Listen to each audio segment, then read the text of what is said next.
There's Ladies and gentlemen, this is premium.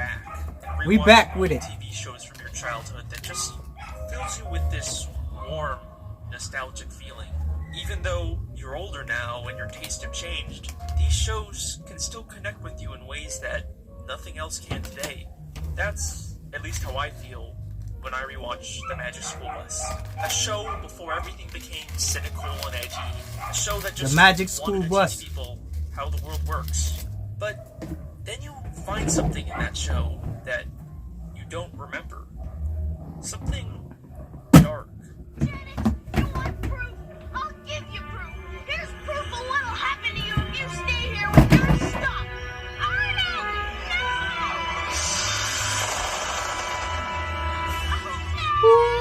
no! My boy Frieza. That's weird. I don't remember Arnold dying in the show. He didn't. And the more We don't I know if he rewatched, did. The more I realized how much I missed as a kid, and I knew I had to make my next theory about this. Inside the Magic School Bus is a culture of fear and lies, all to hide a massive secret. Trust me, this theory is Yo, just this as is the dark or beginning of the complex video. as What I'm any of doing, my I'm not SpongeBob focused. theories. This is the Magic School Bus Doppelgänger theory.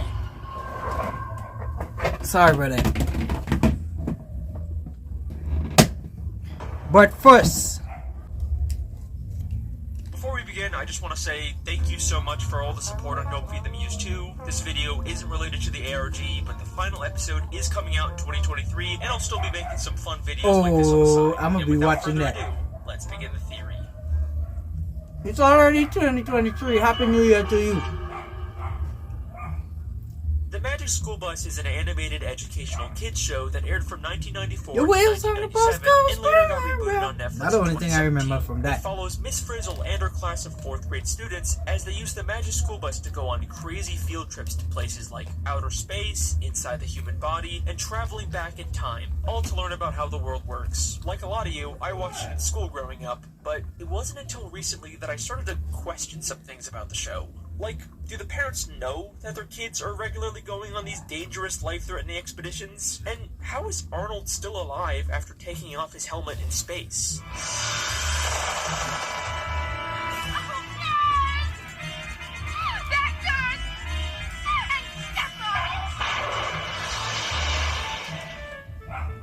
Did they got out in time?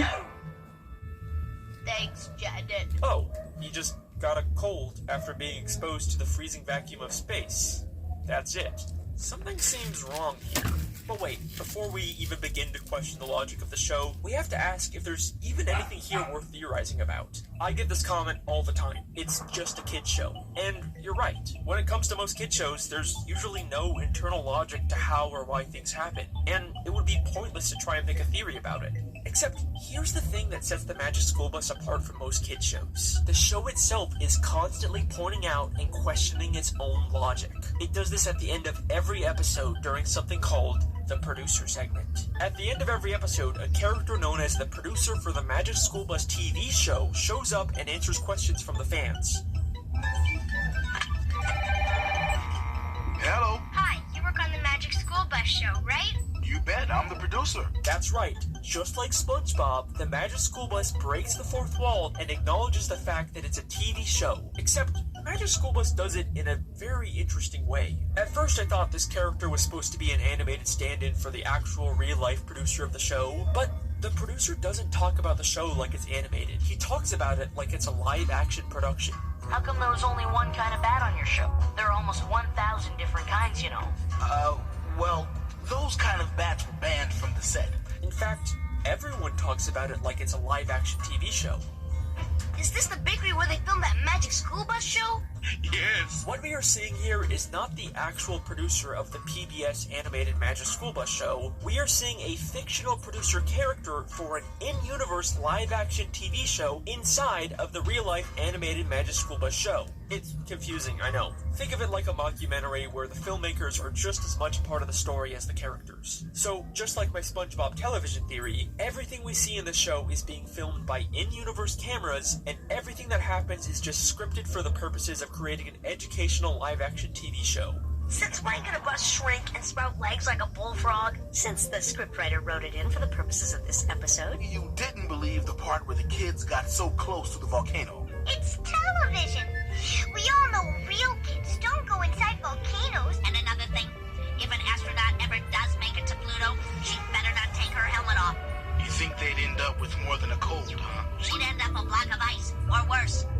characters actually go to space or travel through time. There's no real danger or magic involved. In the canon of the show, everything we see is fake. And this isn't even a Truman Show situation where the main characters are unaware they're being filmed. The kids actually sometimes show up or call in on the producer segment and talk as if they know about the show. Watching that show, you'd think that nighttime lasted about 5 seconds. Oh, well, we were a little short on time. So, that pretty much answers every possible question I could have about this show, right? Like, anything weird or dark I find can just be explained away by it being scripted by the showrunners. And I almost gave up on making this theory because of that. Until I realized that's exactly what the Magic School Bus wants us to think.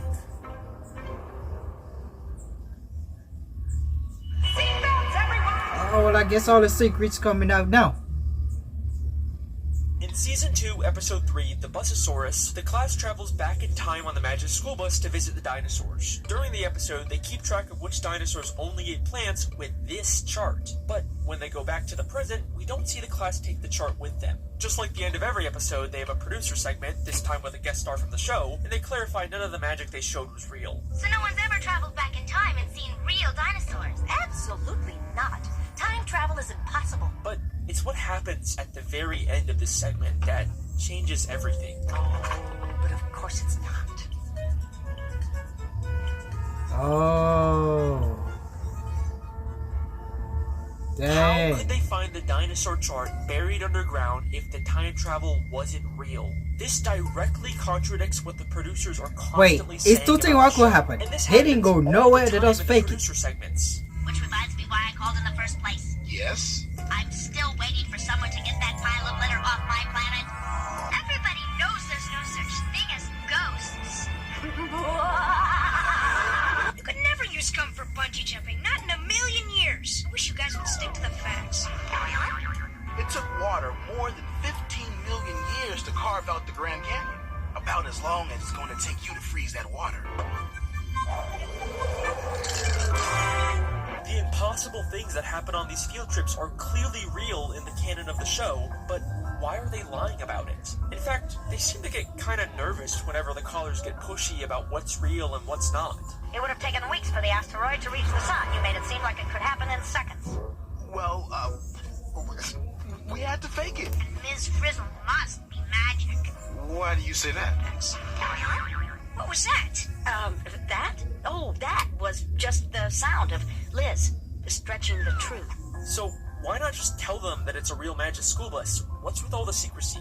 The class is constantly going to places like outer space, the bottom of the sea, inside an active volcano, all extremely dangerous places that no school could ever take kids unless they lied about it and pretended like the field trips were just faked as a part of an elaborate fictional TV show. And the cover-up goes much farther than just the show. The principal of the school has no idea what they're doing on these field trips. You're telling me you went inside a chicken to find me an egg? Yes, sir, we did. But going inside a chicken is not a state-approved field trip. And even when they tell him, he doesn't believe them. Do you really expect me to believe that the chicken laid an egg with all of you inside it? And even the parents don't know Some what's quite going a story, And huh? now, live from the throat. Ralphie, that little girl looks just like your friend Wanda. Who? Her? No. Wanda's much, shorter. Ralphie, I know that guilty look. What's going on? Nothing, Mom. Really? Oh, I'm sure they were just hanging around.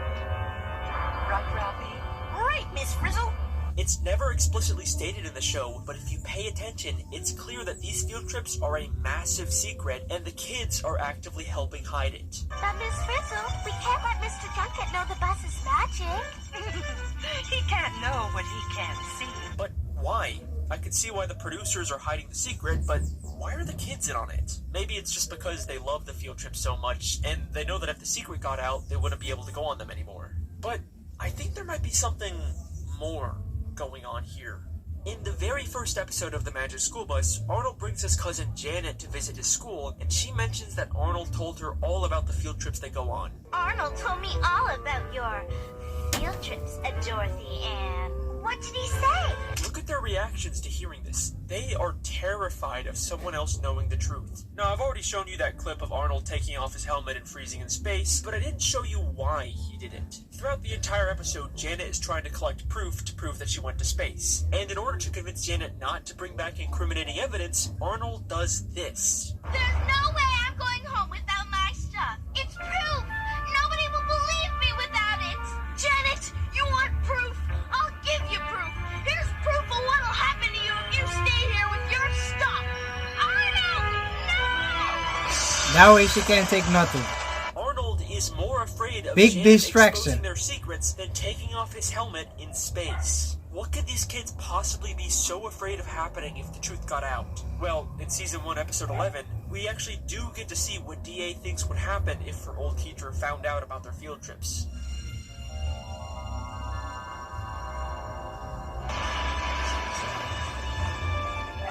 Mr. Seaflat, I'd like you to meet. Take chances, make mistakes, get messy. Oh, we never did anything like this at our old school. Holy shit. It's Miss Frizzle. They're all afraid of Miss Frizzle. Miss Frizzle may seem like this quirky, fun, eccentric teacher, but she is constantly manipulating these kids into being afraid and totally obedient. In episode 2, Arnold asked Miss Frizzle if he could skip the field trip. Miss Frizzle, I'd really love to go on a field trip, but I've got this weird feeling. Well, Arnold, I do need a volunteer to stay behind. She casually says he can stay behind, but then without telling him, they shrink down and go inside of Arnold for their field trip. At the end of the episode, they tell Arnold they were inside of him, and after this horrifying realization sets in, he says this. You went inside? Miss Frizzle, no matter what, I'll never miss another field trip. Never, ever, ever, ever. The message Miss Frizzle is sending is clear. If you disobey or try to miss a field trip, there will be consequences. And if you don't believe me, in the very next episode, the exact same thing happens. In this episode, Ralphie gets sick and his mom tells him he has to miss school, but Ralphie vehemently tries to fight it. It's my opinion, as your mother, and as a doctor, that you have a fever, which means you are sick, which means you are going back to bed.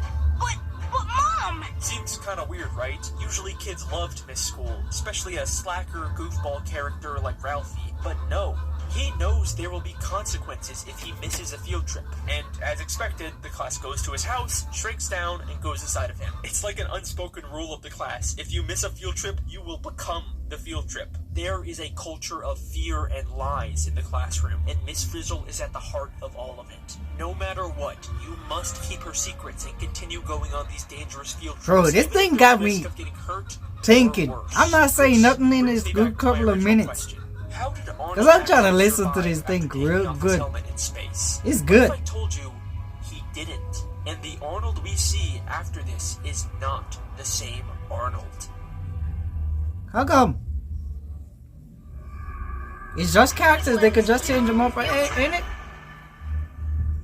But it ain't gonna be the same, he's So, right. The Magic School Bus is supposed to be this infinitely powerful magical contraption, right? It can go anywhere, travel through time, and change itself or anyone else into just about anything. So, who's to say that the kids who get injured or killed don't just magically get brought back to life by the bus off screen?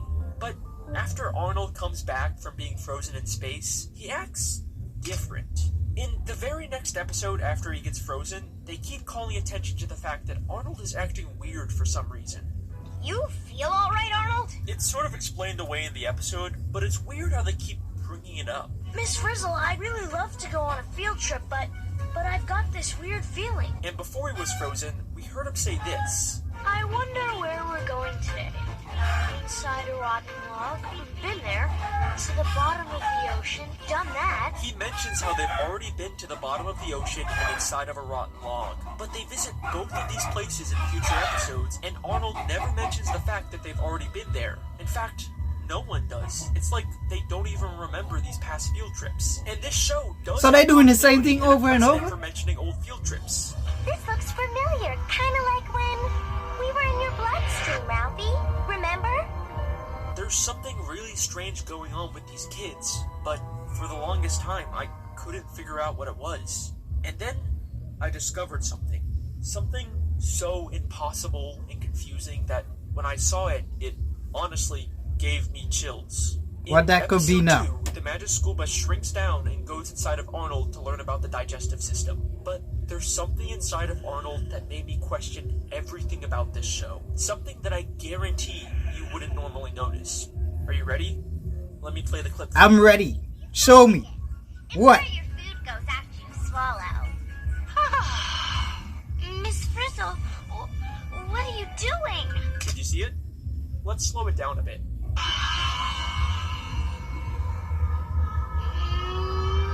How the fuck is Arnold inside of Arnold? He is the one person who absolutely cannot be in the bus right now. But there he is, sitting in the back. But the next time we see the back of the bus, he's gone. No way, this has to be some sort of really weird animation mistake, right? Except 25 seconds later, we see him again sitting in the back of the bus. Yo! Inside of Arnold. Okay, What kind of... they just made the same mistake twice, right? Except this isn't even the only episode where this happens. In Season 4, Episode 2, the class learns about a chicken's life cycle and shrinks Arnold down inside of an egg to watch it hatch. Okay, they string Arnold down. We gotta look for the key points in this, While they're though. waiting for it to hatch, the rest of the class goes to talk to the principal in his office without Arnold. Except for a single shot, we can see Arnold On the other side. even Yo, though he seems to be what inside the... of egg. And just like last time, he immediately disappears as soon as we cut back to where he was standing. Why they keep This is drawing him second in and Arnold drawing him keeps up? appearing in That's the places he animator. shouldn't I'm gonna be. say that's the And animator that's fault. when it all made sense. The magic school bus doesn't bring dead kids back to life. They replace them with identical clones, or how I like to call them, doppelgangers.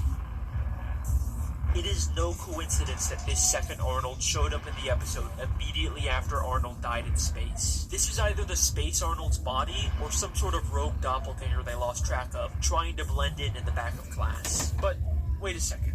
Can the magic school bus even create clones of living things? Like, it seems like the magic school If they bus could can go back do in anything, time, they but could do never anything. actually see it duplicate or create something from scratch. It only ever changes things. It can turn a student into a fish, but it never creates a fish out of nothing. Trust me, I have looked everywhere in both this show and the reboot, and there is no evidence the bus can create life. But that's only because I was looking in the wrong place. Miss Frizzle's classroom is absolutely full of dioramas of human body parts. An eye, a foot, an ear, the human skeleton. But if you pay close attention to these background objects, you'll realize they're not dioramas. They constantly move and blink as if they're alive, and the only possible explanation is that they were created by the magic school bus. Meaning it is totally possible for the bus to grow these doppelgangers to replace the students. Every time a student dies on a field trip, they have the perfect solution to cover it up. But how often could they possibly need to do this? Yeah, the kids regularly put themselves in danger, but the closest we get to an on-screen death was Arnold taking off his helmet, and that's only one episode. Well, remember, the show itself is an unreliable narrator. They're obviously gonna cut out or recontextualize anything that could expose them. So don't But worry, I I'll think they let an important clue slip in the very first episode. Remember when Arnold came back from being frozen in space, he was sick, which seemed to carry over with how weird he was acting in the next episode. Maybe when a doppelganger is created, they come out very weak from the cloning process and have the symptoms of a sickness. Is it possible every time a character gets sick in the show, they've actually been recently replaced with a doppelganger? How else does the producer know details about Ralphie's specific sickness?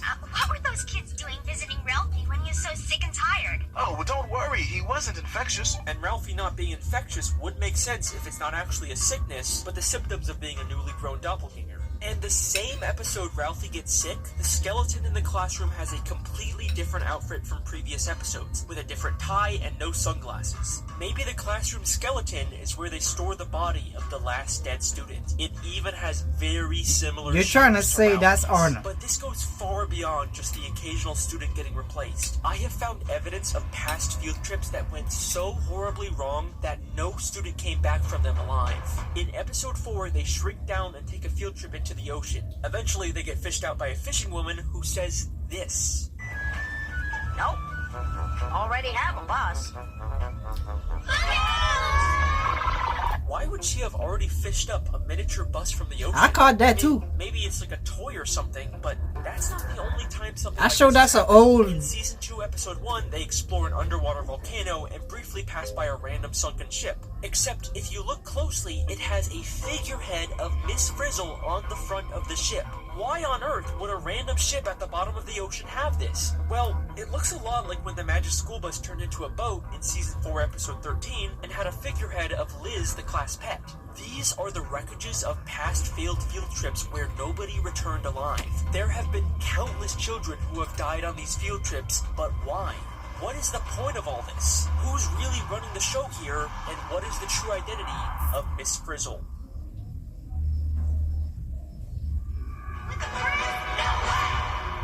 Let's try and put 4 and 4 together. It ain't 2 and 2. The Magic School Bus TV show is run by the producers we see at the end of every episode. You bet, I'm the producer. One of them.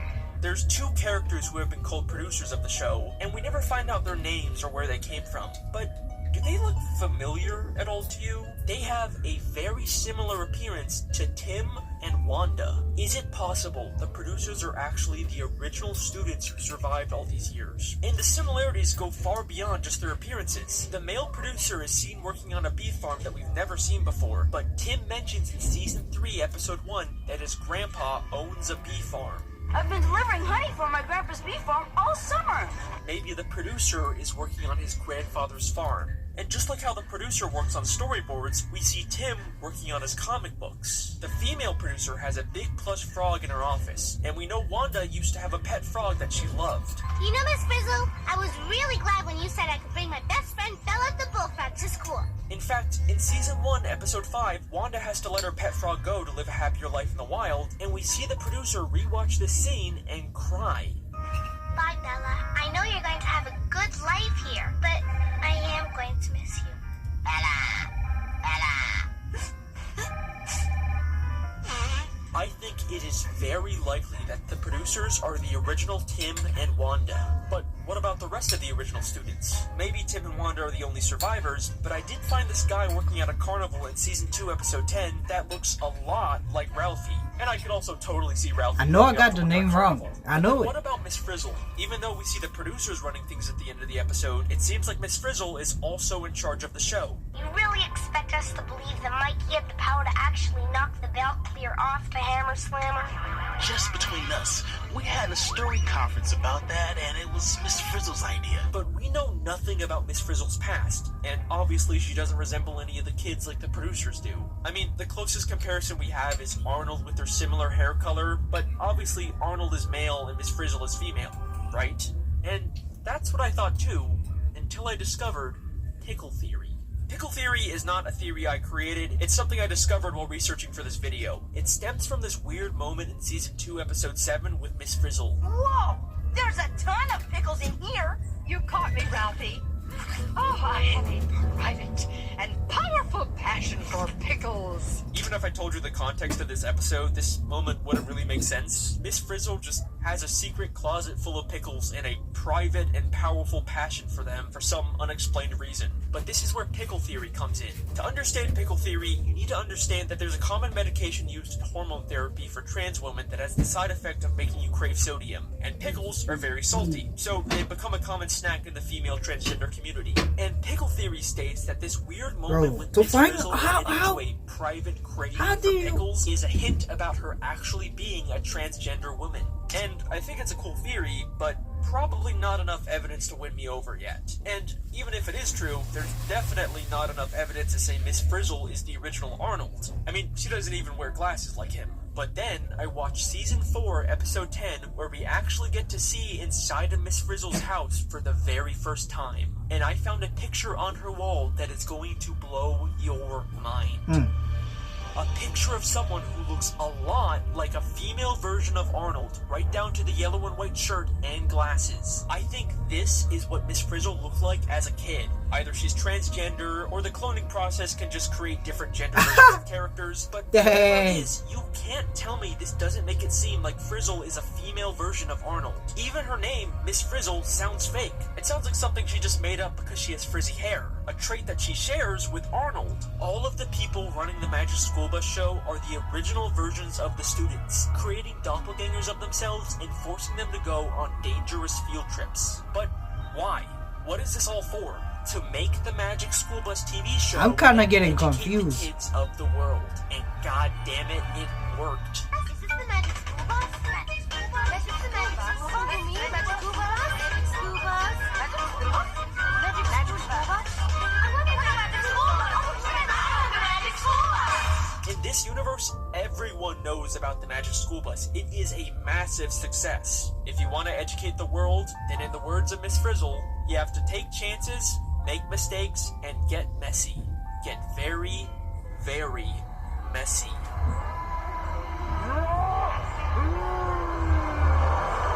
And that's the Magic School Bus doppelganger theory. Okay, bye. What the? You cray for this one. Thanks for watching, everyone. This video was a lot of fun to make, and it was... I didn't expect none of that, and I was like really trying to learn from that stuff. I don't know what, but I was trying to put my pick to my ears to really listen to what going on there. The double, hey, you got it.